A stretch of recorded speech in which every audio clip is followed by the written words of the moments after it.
دولت فرانسه میاد ربط میده این قضیه رو به حقوق بشر و آزادی و از این حرفا. این عبرت ماجرا اینجاست. حالا این دولت فرانسه چه جور دولتی است؟ این سیاست چه سیاستی است؟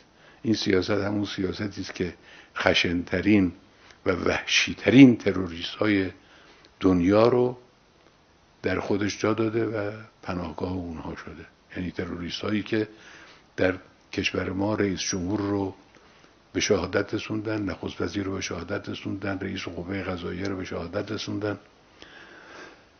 آحاد متعددی از نمایندگان و اعضای دولت و قوه قضاییه رو به شهادت رسوندن، 17,000 از مردم عادی رو طبق آماری که در اختیار هست، مردم کوچه و بازار رو به شهادت رسوندن. اینا تروریست های معمولی نیستن. وقت اینا پناهگاهشون فرانسه است و پاریسه. وقت اینا ادعای حقوق بشر میکنن، ادعای آزادی میکنن.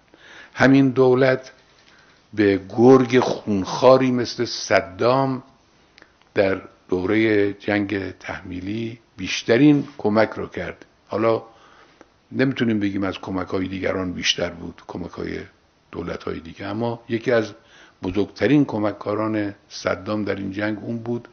هواپیماهای پیشرفته و ابزارهای پیشرفته جنگی رو در اختیار اون گرگ خونخوار گذاشت و خجالت هم نکشیدن و دادن و گفتن و اعتراف هم کردن.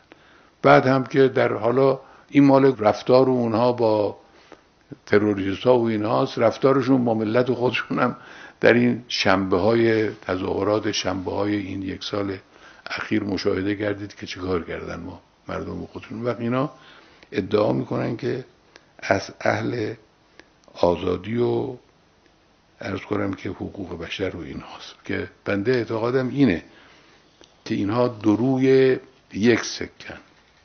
یعنی دفاع از وحشیگری فرهنگی و از اون عمل جنایتکارانه یک کاریکاتوریست، دفاع از اون، روی دیگر سکه دفاع از منافقین و دفاع از صدام و کمک به صدام. اینا هر دو روی یک سکه هستند.